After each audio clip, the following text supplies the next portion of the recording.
អស់គ្នាហើយនេះយកមករៀបយូរត្រីខ្ញុំបង្កាត់បាន6ក្រុមបងប្អូនបង្កាត់បាន6ក្រុមហើយដល់ខ្ញុំបងប្អូនទៅពេលលើភ្លៀងអត់មកទៅលឺទេហើយយើងដល់វីដេអូយើងមកដល់វីដេអូយើងខ្ញុំស្បាយចង់ស្អីអស់បងប្អូននេះ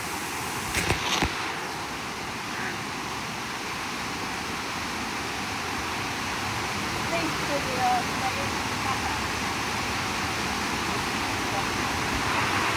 ខ្ញុំដាក់កងមើលកូនខ្ញុំមានកងអត់យ៉ាងនេះហើយដល់កង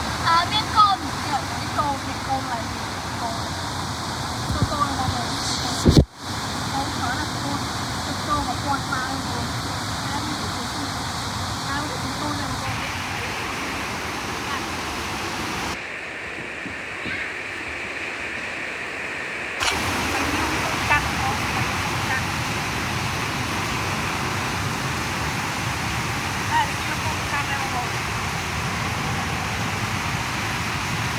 ងនេះជាខ្ញុំពុកខាត់ដែរ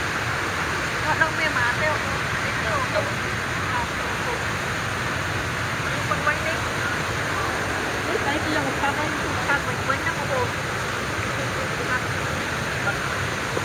អានេះខ្ញុំកាត់បានទៅទូនហើយមេវាឡើយនេះមេវា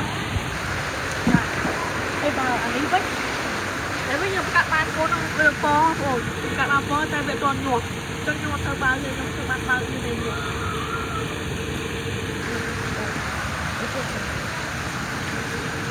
អត់ខំ